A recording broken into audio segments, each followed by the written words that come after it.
Hello legends, and welcome to Blunt Force Healing Podcast episode 422. Here is Crossing the Gamer, and 422 days this project is on. Not a single day missed, even though yesterday was close. Yeah, I think I published the post and everything, 10 to midnight. But I forgot that this is, the time here is +1, so I was 1 hour ahead in terms of UTC, but I didn't want to risk it. So here we are in Es-sad-ouira after our chaotic start in Marrakesh. We had a good night's sleep. As you can see, it's beautiful sunny morning here in Es-sad-ouira. We are in another, this time Dar, not the Riyadh. I'll explain in the blog probably what the difference is. Not a big one, it's still about different types of housings in Morocco, but we just came here at the rooftop. Wow.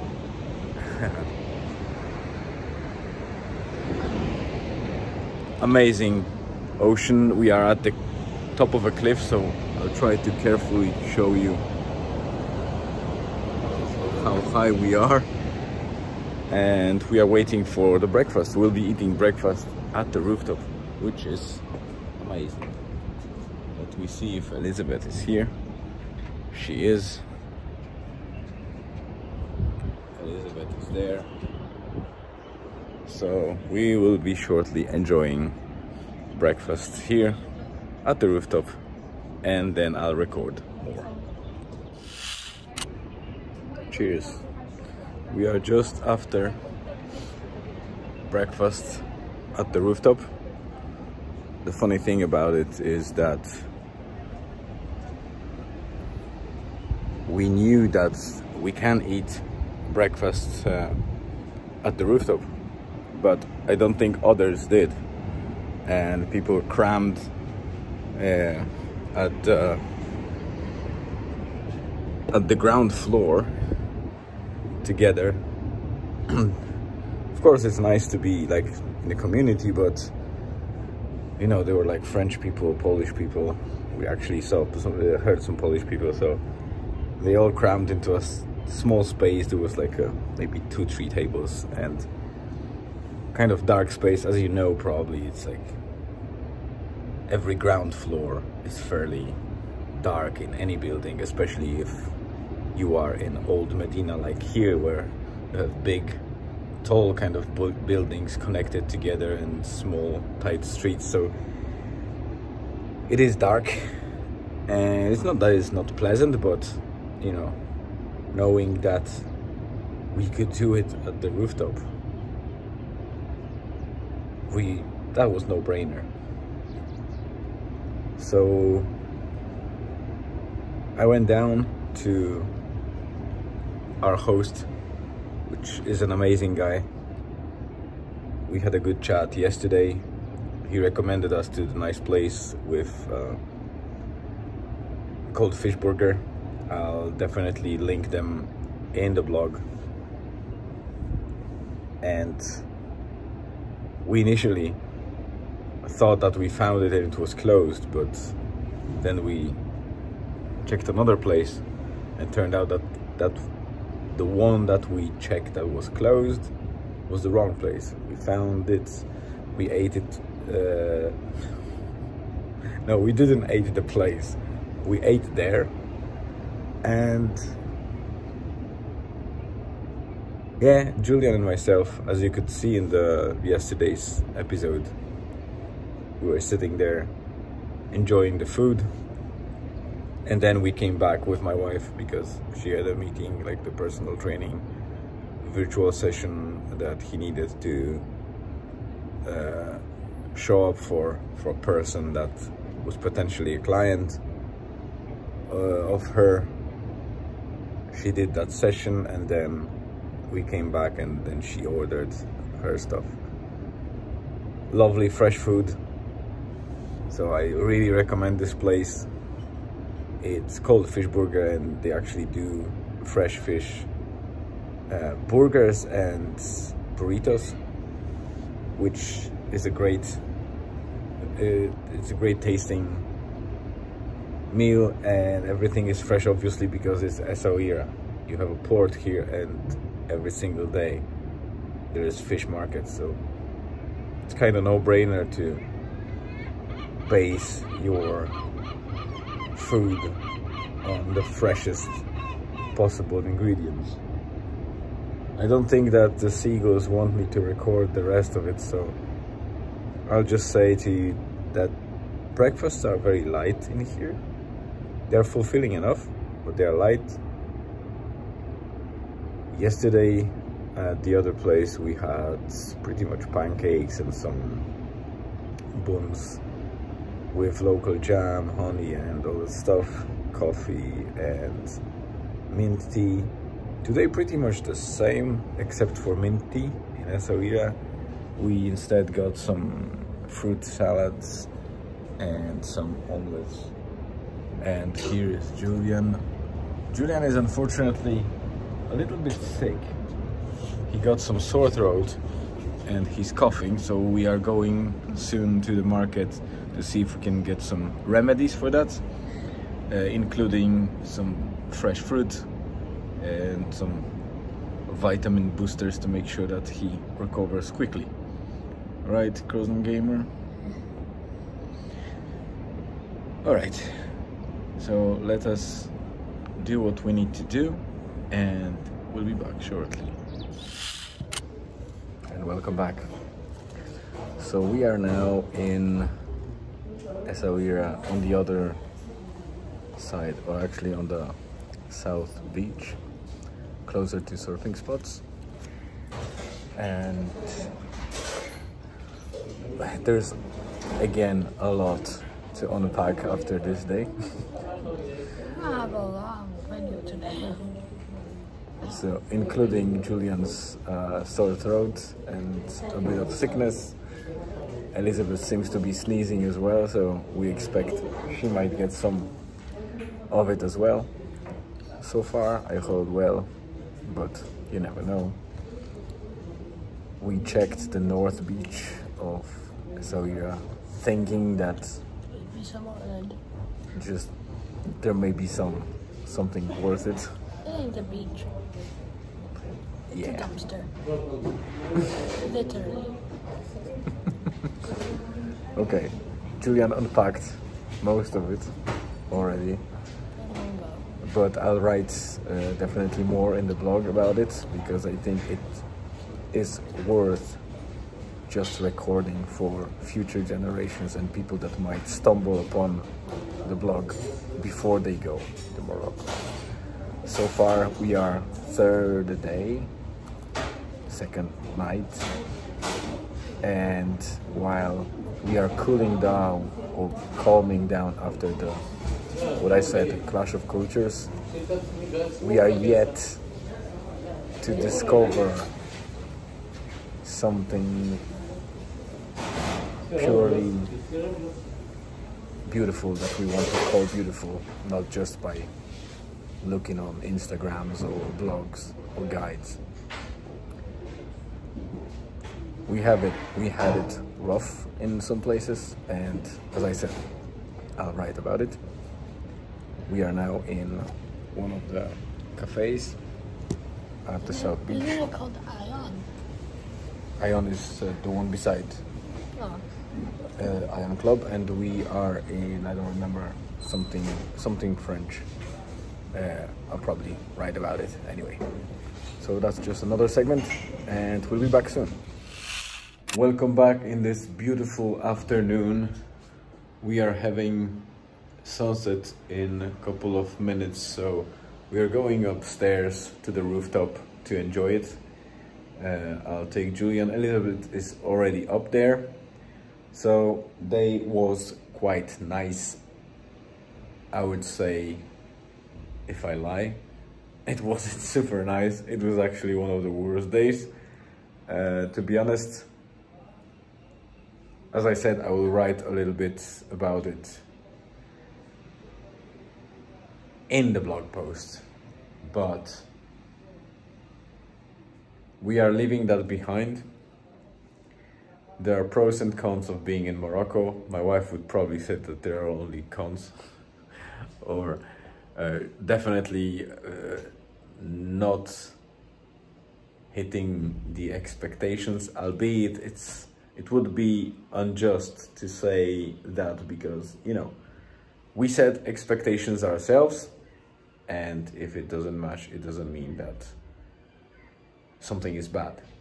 It's just not matching our expectations. And from my perspective, I see a lot of exciting and fascinating things, and I would say that I'd love to come here just myself, or maybe with Julian, or with some other, I would say, male travelers, to properly explore, especially the rough.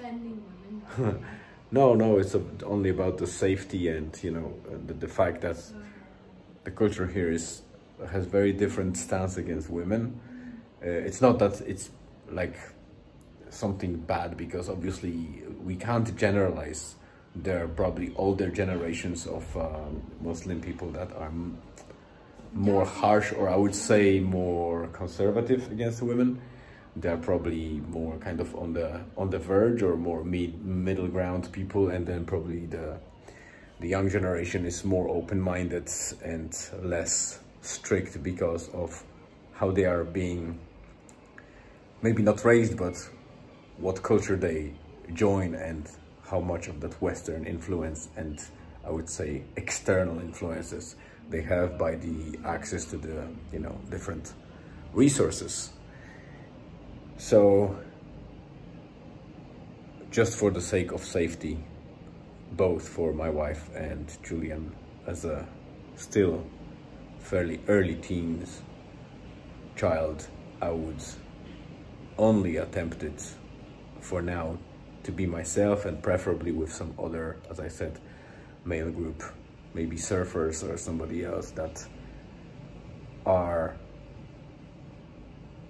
have more tolerance to risk and can survive on really low, I would say, maintenance and low quality accommodation, services, etc. And just, you know, be on the rough side and see how it goes, and explore more rustic, or more natural, more closer to the culture, to the real Moroccan culture areas, rather than typical touristic spots. Because by this kind of vacation, I would say, or break that we chose, I already see that we are not necessarily being told the truth. And the sad thing is that you expect the pictures and videos of the hotels, accommodations, or different companies, like the travel companies. You know that their marketing is about lying, right? Well, manipulating facts, not lying per se, to show you certain things better than they are in reality. But I think that's not the sad part, because we kind of expect that whatever they show, and whatever is on the pictures is well beyond what you will see. So you adjust those expectations to the whatever accommodation or service you get. The sad part is we are fed by people like influencers and so-called travelers with only those beautiful elements of certain areas like Morocco and other countries. They don't show you the reality, or even the average street life. It's only the colorful, nice, edited stuff. That's what always made me a little bit dreading those type of you know, reels and YouTube videos, etc. Because if you travel, or if you want to travel, you want to know as much as you can about the destination, about the culture, about what to expect actually on the bad side, so you adjust yourself and you have even smoother and better experience. And if you're fed only the beautiful pre-arranged stuff that's not even in the real life happening to most of the people, and even things like you see the drone footage, where in Morocco you need to declare a drone and you need to have a real reason to get the permission to use the drone, because they are, in generally, they are prohibited. So that straight away tells you that you might actually lose a decent piece of expensive device by just not knowing and observing others doing drone footage in Morocco. So that's the first thing that already hit me before I even considered buying drone, because we were.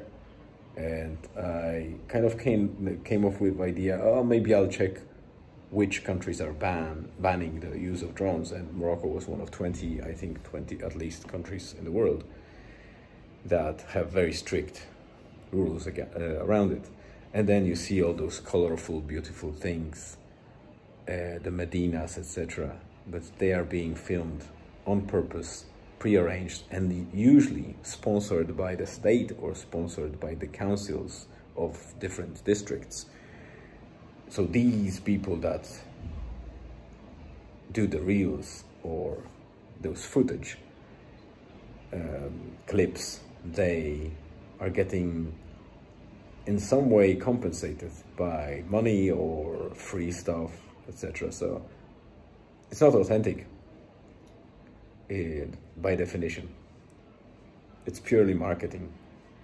And we experience the side of marketing that we don't see, or side of influencers and side of travel that we are not told by blogs, by YouTube videos, most of them, because there are obviously very honest travelers out there, and I kind of give kudos and support those that actually show you the truth and what not to do and where not to go, actually, rather than giving you some top 10 destinations to visit, and most of those destinations are packed with tourists. You're being overcharged for services that you shouldn't even pay for, or you meet half-decent people that are like hyenas getting any opportunity to milk you of your money, hard-earned money. So it's sad. And this blog is about being authentic and as close to reality as possible. That's why, as you know, I'm not editing my videos. I obviously stitch different segments now, but I'm not editing them. If I make a mistake, that mistake stays.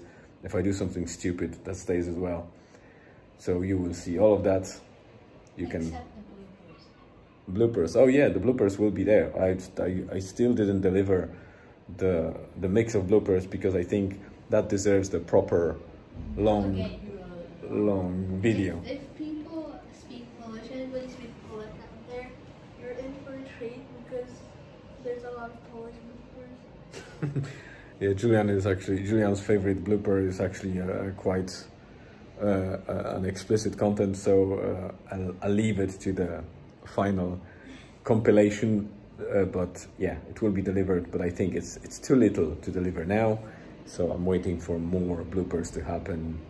And because I do segments, it's less likely to get the blooper, so I need to think about it. Maybe I will have to cut it out, like some mistakes from different videos. I need to be aware of that from now on, and see if I do something silly, then I'll just cut it separately and leave it for bloopers. Anyway, that's long enough. That's 10 minutes. Not sure if I will record another segment. If not, make sure that you take care of yourself and spend the rest of the day, afternoon or evening, wherever you are, the best way possible. Hope you enjoy it. We'll see each other tomorrow, hopefully, but If I record something, it will be straight after this segment. If not, stay tuned and see you tomorrow, which is probably being one of the more exciting days, as we will be traveling towards Agadir and specifically to Tagazout, and probably exploring a couple of beaches along the coast and passing Atlas Mountains. So we are for a treat tomorrow.